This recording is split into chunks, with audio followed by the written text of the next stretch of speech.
ಅದರಲ್ಲಿ ಬಹಳ ಮುಖ್ಯವಾಗಿ ಅವರು ಮೂವರು ಹೆಸರುಗಳು ತಗೊಂಡಿದ್ದಾರೆ. ಒಬ್ರು ವೇಂಡಿಯಾರ್, ಮಧುರೈ ವೀರನ್ ಮತ್ತೆ ಕುಯ್ಲಿ.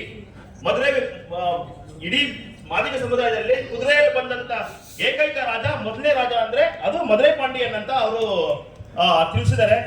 ಮತ್ತೆ ವೇಂಡಿಯಾರ್ ಬಗ್ಗೆನೂ ಅವರು ಬಹಳಷ್ಟು ವಿಚಾರಗಳನ್ನ ಹೇಳಿದ್ದಾರೆ. ಮತ್ತೊಂದು ಕುಯ್ಲಿ ಬಗ್ಗೆ ಸಾರ್ ಈಗಾಗಲೇ ಅದನ್ನ ಹೇಳಿದ್ರು. ಅವರು ತರ ಎಣ್ಣೆ ಅವರೇ ಸುರಿಸ್ಕೊಂಡು ಇದು ಮಾಡಿದಂತವ್ರು.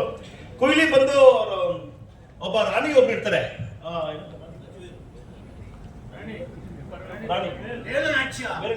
ವೇಲುನಾಚ್ಯರ ರಾಣಿ ಜೊತೆಯಲ್ಲಿ ಅವರು ಸೇವಕಿಯಾಗಿ ಇರ್ತಾರೆ. ಅವರು ಸೇನಾನಿ ಆಕೆ ಒಬ್ಳು. ఆకే ఇంత గొప్ప మహాసభను ఇక్కడ నిర్వహించడానికి ముందుకు వచ్చిన పూజ్యులు మాన్యులు శ్రీ కేబి మునియప్ప మంత్రివర్యులు గారికి, వారికి సహకరించిన మమ్మల్ని ఈ వేదికకు ఆహ్వానించిన రమేష్ గారికి, వాళ్ళ మిత్ర బృందానికి మొదట మీ అందరికీ కూడా నేను నా ధన్యవాదాలు తెలియజేసుకుంటున్నా. ఇకపోతే నేను ఇంకా చరిత్రలోకి పోదలుచుకోలేదు. కారణం ఏమంటే ఇంకందరూ ఇప్పుడే మన ప్రొఫెసర్స్, మన వెంకటనరసయ్య గారు సమూలంగా సంపూర్ణంగా మనకు వివరించారు. కాబట్టి నేను ఆ చరిత్రలోకి నేను వెళ్లకుండా కేవలం సాహిత్యానికి నేను పరిమితమై ఒక 2 కవితలు మాత్రం మీకు చదివి వినిపిస్తాను. దీనికంటే ముందుగా నేను అప్పీల్ చేసేది ఏమంటే మా మంత్రివర్యులకు కానీ వీళ్ళందరికీ కానీ, మన యూనివర్సిటీస్లో ప్రత్యేకించి మాదిగల గురించిన సమాచారాన్ని ప్రొఫెసర్స్ కానీ, తెలుగు డిపార్ట్మెంట్ కానీ, చరిత్రకారులు కానీ ఎవరు కూడా ఎంకరేజ్ చేయడం లేదు. They are not encouraging Madiga history. Velu Nachiyar அம்மையாருக்கு தளபதியாக இருந்து ஆங்கிலேய படைகளை தன்னந்தனியாக தற்கொலை தனக்கு தானே எண்ணெயை நெய்யை தன்னுடைய உடலில் ஊற்றிக்கொண்டு ஆங்கிலேய படைகளை, பீரங்கி படைகளை ஒரே ஆளாக நின்று அங்கே அந்த படைகளை அழித்தொழித்த வீரத்தாய் குயிலி அருந்ததியர் சமுதாயம், மாதர சமுதாயம், மாதிகார் சமுதாயம் என்பதிலே நாங்கள் அடிப்படையில் நாங்கள் பெருமை கொள்கிறோம். அதே போன்று போர்க்களம் மிக்கவர்கள் அருந்ததியர்கள், மாதிகார் சமுதாயத்தை சார்ந்தவர்கள் என்பதிலே நாங்கள் எங்களுக்கு மேலும் அந்தஸ்தாக உள்ளது என்பதை இந்த நேரத்தில் இந்த மாநாட்டின் வாயிலாக நாங்கள் பதிவு செய்ய விரும்புகிறோம். ಭಾರತ ಸರ್ಕಾರದಲ್ಲಿ 10 ವರ್ಷಗಳ ಸಚಿವರಾಗಿ 30 ವರ್ಷ ಸಂಸದರಾಗಿ ಸಮಾಜವನ್ನು ಮುನ್ನಡೆಸುತ್ತಾ ಬಂದಿರುವಂತಹ ನಮ್ಮ KH ಮುನಿಯಪ್ಪನವರು ಅದನ್ನು ಮತ್ತೆ ಮರು ಜೀವ ಕೊಟ್ಟು ನಮ್ಮ ಸಮಾಜದ ಪೀಳಿಗೆಗೆ, ಮುಂದಿನ ಪೀಳಿಗೆಗೆ ನಾವು ಇತಿಹಾಸ ಪರಂಪರೆಯನ್ನು ತಿಳಿಸಬೇಕು ಅನ್ನೋ ಒಂದು ಸದುದ್ದೇಶದಿಂದ ಇವತ್ತು ದಕ್ಷಿಣ ಭಾರತದಲ್ಲಿ ದೊಡ್ಡ ಕಾರ್ಯಕ್ರಮವನ್ನು ಮಾಡಿದ್ದಾರೆ. ಇದು ಪೂರ್ವಭಾವಿ ಸಿದ್ಧತೆಯ ಕಾರ್ಯಕ್ರಮ. ಈ ಕಾರ್ಯಕ್ರಮಕ್ಕೆ ನಮ್ಮ ಗುರುಗಳಾದಂಥ ಷಡಾಕ್ಷರಿ ಮುನಿಸ್ವಾಮಿಗಳು ಮತ್ತು ಆನಂದ ಮುನಿಸ್ವಾಮಿಗಳು ಮತ್ತು ಸಿದ್ದರಾಜ ಸ್ವಾಮಿಗಳು, ಹಾಗೆ ಮಾದಕ ಸ್ವಾಮಿಗಳು, ಇವರ ಪಾದಾರವಿಂದಗಳಿಗೆ ನನ್ನ ಭಕ್ತಿಪೂರ್ವಕ ನಮನಗಳನ್ನು ಸಮರ್ಪಣೆ ಮಾಡಿ ದಕ್ಷಿಣ ಭಾರತದಿಂದ ಬಂದಿರುವಂಥ ಎಲ್ಲ ಕವಿಗಳಿಗೆ ನನ್ನ ಅನಂತ ಧನ್ಯವಾದಗಳು ಸಲ್ಲಿಸಿ ಈ ಕಾರ್ಯಕ್ರಮ ಯಶಸ್ವಿಯಾಗಿದೆ ಅನ್ನುವಂಥ ಮಾತನ್ನ ಈ ಸಂದರ್ಭದಲ್ಲಿ ಹೇಳಿ, ವಿಶೇಷವಾಗಿ ನಮ್ಮ ಕೇಂದ್ರ ಸಚಿವರು ಹಾಲಿ ರಾಜ್ಯ ಸರ್ಕಾರದ ಹಿರಿಯ ಸಚಿವರಾದ ಸನ್ಮಾನ್ಯ KH ಮುನಿಯಪ್ಪ ಅವರಿಗೆ ಮತ್ತು ಭಾರತ ಸರ್ಕಾರದಲ್ಲಿ ಸಚಿವರಾಗಿ ನಮ್ಮ ಸಮಾಜವನ್ನು ಮುನ್ನಡೆಸುತ್ತಿರುವ ಎಲ್ಲರಿಗೂ ಗೊತ್ತಾರ ಪಾಪ, ಯಾವ ಕಾರ್ಯಕ್ರಮಕ್ಕೂ ತಪ್ಪಿಕೊಳ್ಳಲ್ಲ ನಮ್ಮ ಸ್ವಾಮಿ ಸಾಹೇಬ್ ಅವರಿಗೆ ವಂದನೆಗಳನ್ನು ಸಮರ್ಪಣೆ ಮಾಡಿ, ಮಾತಿಗಳ ಫೌಂಡೇಶನ್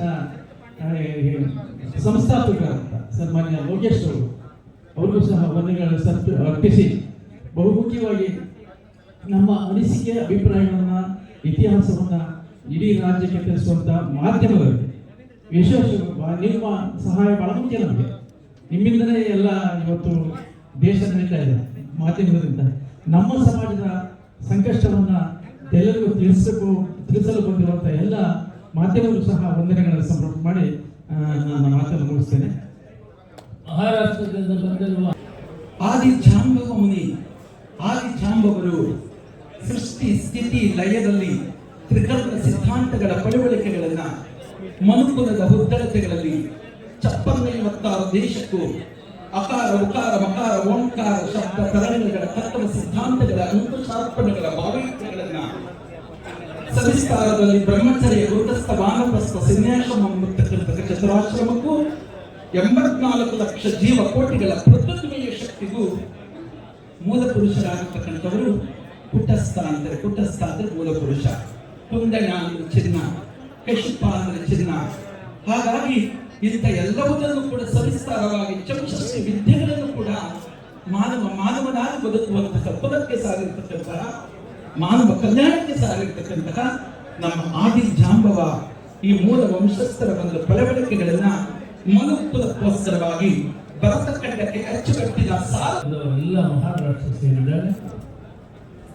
ಈ ಕಾರ್ಯಕ್ರಮದಲ್ಲಿ ನಮ್ಮ ಸ್ವಾಮೀಜಿಗಳಂತ ಆನಂದಮಠ ಸ್ವಾಮೀಜಿಗಳು, ಸಿದ್ದರಾಜ ಸ್ವಾಮೀಜಿ, ಮಾತಂಗ ಸ್ವಾಮೀಜಿ ಇವರೆಲ್ಲರಿಗೂ ಕೂಡ ಸಾಷ್ಟಾಂಗ ನಮಸ್ಕಾರವನ್ನು ಮಾಡುತ್ತಾರೆ. ಷಡಕ್ಷರಿ ಸ್ವಾಮಿಗಳು ನಮ್ಮ ಜೊತೆಯಲ್ಲಿದ್ದಾರೆ.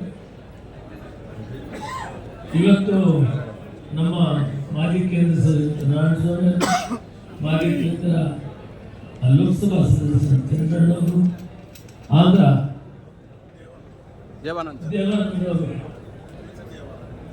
ದೇವಾನಂದವರು ಬಿಜೆಪಿಯ ಉಪಾಧ್ಯಕ್ಷರಾಗಿದ್ದಾರೆ. ಹಾಗೂ ನಮ್ಮ ರವೀಂದ್ರ ದಳವಿಯವರು ಮಹಾರಾಷ್ಟ್ರದಲ್ಲಿ AICC ಕಾರ್ಯದರ್ಶಿಗಳು, ಉಸ್ತುವಾರಿ ಪಂಜಾಬ್ನವರಾಗಿದ್ದಾರೆ. ಸಾಕಷ್ಟು ಜನ ಈ 5 ರಾಜ್ಯಗಳಿಂದ ಬಂದಿದ್ದಾರೆ. ಅವರೆಲ್ಲರ ಹೆಸರುಗಳು ನಾನು ಹೇಳಿಕೊಳ್ಳುತ್ತೇನೆ. ನಾವು ಪಟ್ಟಿ ಬರೆದು ಕೊಡ್ತೇವೆ. ಬಹಳ ಮುಖ್ಯಸ್ಥರಿದ್ದಾರೆ. ಈ ಕವಿ ಲೋಕೇಶ ಭಾರತದ ಮಾದಿಗ ಚಿಂತಕರು, ಸಾಹಿತಿಗಳು, ಕವಿಗಳು ಮತ್ತು ವಿಶೇಷವಾಗಿ ಮಾದಿಗ ಇತಿಹಾಸದ ಬಗ್ಗೆ ಅಧ್ಯಯನ ಮಾಡಿರ್ತಕ್ಕಂಥ ಅನೇಕ ಪ್ರೊಫೆಸರ್ಗಳು ಮತ್ತು ಈ ವೇದಿಕೆಗೆ ದಕ್ಷಿಣ ಭಾರತದ ಅನೇಕ ಆಂಧ್ರ ಇರ್ಬೋದು, ತಮಿಳುನಾಡು ಇರ್ಬೋದು, ಕೇರಳ ಇರ್ಬೋದು, ಮಹಾರಾಷ್ಟ್ರ ಇರ್ಬೋದು, ಇದೆಲ್ಲರ ವತಿಯಿಂದ ಇವತ್ತು ವಿಶೇಷವಾಗಿ ಭವಿಷ್ಯದ ಶತಮಾನೋತ್ಸವದ ದೃಷ್ಟಿಕೋನ ಯಾವ ರೀತಿ ಇರಬೇಕು, ಈ ಸಮಾಜದಲ್ಲಿ ಮಾದಿಗ ಸಮುದಾಯ ಜಾಗೃತ ಸಮುದಾಯವಾಗಿ ಹಿಂದೆ ಸ್ವಾತಂತ್ರ್ಯ ಪೂರ್ವದಲ್ಲಿ ಇತ್ತು. ಬ್ರಿಟಿಷರ ಕಾಲದಲ್ಲಿ ಮಾದಿಗರು ಈ ದೇಶದ ಸಾರ್ವಭೌಮತ್ವಕ್ಕಾಗಿ, ಸ್ವಾತಂತ್ರ್ಯಕ್ಕಾಗಿ ಹೋರಾಟದ ಬೆನ್ನೆಲುಬಾಗಿ ನಿಂತಿರುವ ಅನೇಕ ದಾಖಲೆಗಳನ್ನು ಈ ದಿನ ಸಮುದಾಯದ ಮುಂದಿಟ್ಟ ಮನೆಗೆ ಮಹನಿದ್ದಾರೆ. ಅದರ ಜೊತೆಗೆ ತಮಿಳುನಾಡು ಪ್ರಮುಖರು ಬಂದು ಅಲ್ಲಿ ಮಧುರೈ ರಾಜರು ಇದ್ದರು, ದೇಶಕ್ಕೆ ಹೋರಾಟದ ಒಬ್ಬ ಮಹನೀಯರಿದ್ದರು. ಬ್ರಿಟಿಷರ ವಿರುದ್ಧ ನಮ್ಮ ಮತ್ತೊಬ್ಬ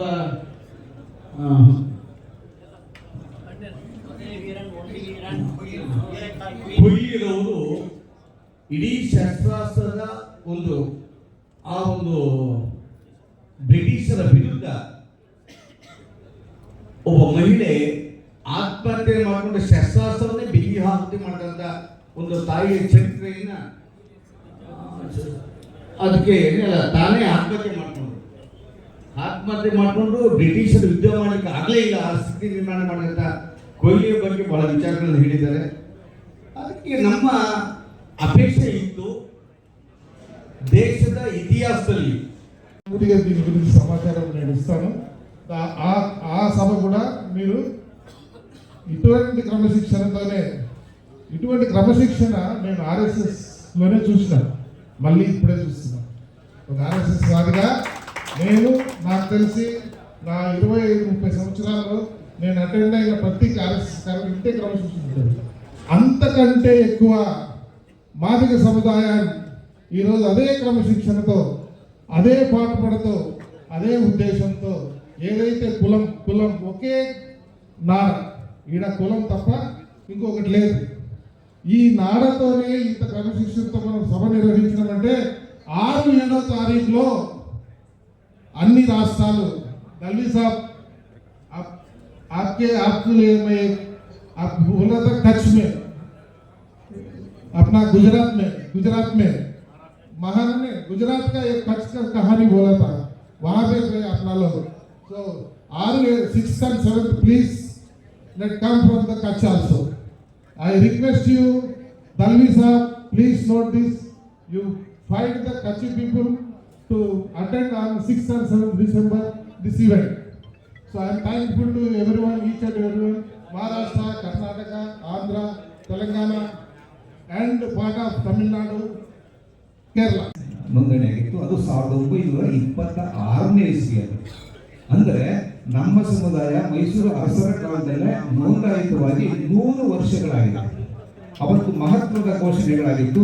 ಹಾಗಾಗಿ ಮುಂದಿನ ಸಮಾರಂಭದಲ್ಲಿ ಮಹತ್ವದ ಘೋಷಣೆಗಳನ್ನು ಮಾಡ್ತಾ ನಮ್ಮ ಏನು ಬರಹಗಾರರು ಸಂಶೋಧನಾಕಾರರು ಏನೆಲ್ಲ ರಚನೆ ಮಾಡಿದ್ದಾರೆ ಇವನ್ನೆಲ್ಲ ಸ್ಮರಣ ಸಂಚಿಕೆಯ ರೂಪದಲ್ಲಿ ಪುಸ್ತಕ ರೂಪದಲ್ಲಿ ಹೊರಹೊಮ್ಮಿ ನಮ್ಮ ಯುವ ಸಮುದಾಯಕ್ಕೆ ನಮ್ಮ ಸಂಸ್ಕಾರ, ಸಂಸ್ಕೃತಿ, ಚರಿತ್ರೆ, ನಮ್ಮ ಜನಪದವನ್ನು ಮುಂದಿಡುವಂತಹ ಕಾರ್ಯಕ್ರಮಕ್ಕೆ ನಾವು ಅಡಿಗಲನ್ನು ಇಡ್ತಾ ಇದ್ದೇವೆ.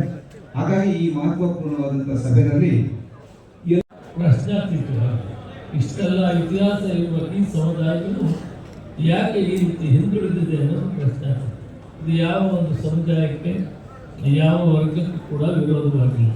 ಆದರೆ ನಮ್ಮನ್ನು ನಾವು ಇತಿಹಾಸದಲ್ಲಿ ನಮ್ಮ ಕೆಲಸ ಏನು ಮಾಡಿದ್ದೇವೆ, ನಮ್ಮ ಚರಿತ್ರೆ ಏನಿದೆ, ಜಾಂಬುವನ ಆದಿಯಾಗಿ, ಮಾತಂಗ ಮುನಿ ಮಾತಂಗ ದೇವಿಯ ಆದಿಯಾಗಿ, ಮಾದಾರ ಚೆನ್ನಯ್ಯನ ಆದಿಯಾಗಿ, ಹರಳಯ್ಯನವರ ಆದಿಯಾಗಿ, ಡೋರ್ ಕತ್ತಯ್ಯನವರ ಆದಿಯಾಗಿ ಸಾಕಷ್ಟು ಪುರುಷರು ಉತ್ತರ ಭಾರತದ ರವಿದಾಸವರಾಗಿ ಈ ರೀತಿ ಸಾಕಷ್ಟು ಜನ ಪುರುಷರು ತ್ಯಾಗ ಮಾಡಿ ಸಾಕ್ಷಾತ್ ದೇವರನ್ನ ಪ್ರತ್ಯಕ್ಷ ಮಾಡಿಕೊಂಡಿರುವಂಥ ಮಹಾನ್ ಕ್ಷೇತ್ರಗಳು ಈ ಸಮುದಾಯದಲ್ಲಿ ಇದೆ ಅಂತ ನಮಗೆ ಬರಹಗಾರರು ಹೇಳಿದ್ದಾರೆ.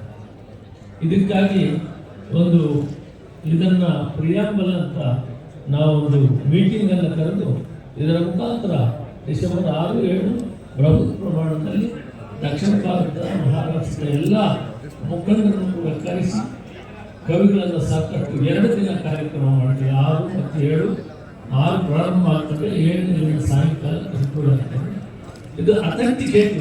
ಅವ್ರು ಹೇಳ್ತಾ ಇರೋದು ಚರಿತ್ರೆ ಬರೆಯೋದಲ್ಲ, ಅಥೆಂಟಿಕೇಟ್ ಆಧಾರ ಹೊಂದಿರುವಂಥ ಒಂದು ಈ ಲಿಪಿಗಳನ್ನು ಮತ್ತು ಇದನ್ನು ಬರವಣಿಗೆಗಳನ್ನು ಅವರು ಕೊಡ್ತಾರೆ. ಇದರ ಮುಖಾಂತರ ನಾವು ಸಮುದಾಯ ಒಗ್ಗಟ್ಟಾಗಬೇಕು, ವಿದ್ಯಾವಂತರಾಗಬೇಕು, ಬುದ್ಧಿಜೀವಿಗಳಾಗಬೇಕು, ಮುಂದುವರೆದ ಸಮಾಜಗಳು ಯಾವ ರೀತಿ ಮುಂದೆ ಸಾಗಿದ್ದಾರೆ ಆ ದಾರಿಯಲ್ಲಿ ನಾವು ಮುಂದೆ ಸಾಗಿ ನಾವು ಸಮಾಜ ಮುಂಚೂಣಿಗೆ ಬರುವಂಥ ಕೆಲಸವನ್ನು ಮಾಡಬೇಕು.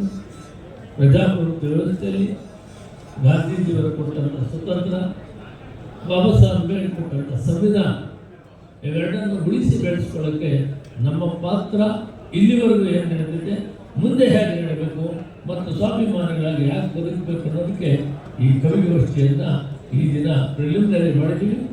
ನಾಳೆ 6, 7 ಅದನ್ನು ಕಂಪ್ಲೀಟಾಗಿ ಭಾರತದ ಇತಿಹಾಸದಲ್ಲಿ ಈ ಜಾಂಬವ ಕುಲದವರು, ಮಾತಂಗ ಕುಲದವರು, ಮಾದಾರ ಚೆನ್ನಯ್ಯ ಇವರೆಲ್ಲ ಬೇರೆ ಬೇರೆ ಹೆಸರುಗಳು ಎಲ್ಲ ಜನಗಳ ಒಂದೇ ಸಮುದಾಯ.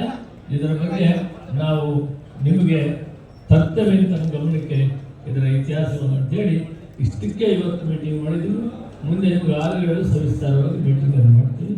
ಮೂಲ ಉದ್ದೇಶ ವಿದ್ಯಾವಂತರಾಗಬೇಕು, ಬುದ್ಧಿಜೀವಿಗಳಾಗಬೇಕು, ಸ್ವಾಭಿಮಾನವಾಗಬೇಕು, ಮುಂದುವರೆದ ಸಮಾಜಗಳ ಜೊತೆಯಲ್ಲಿ ಪ್ರೀತಿ ವಾತ್ಸಲ್ಯಗಳಿಂದ ಮುಂದೆ ಸಾಗಬೇಕು ಅನ್ನೋದೇ ನಮ್ಮ ಮೂಲ ಉದ್ದೇಶ ಆಗಿದೆ.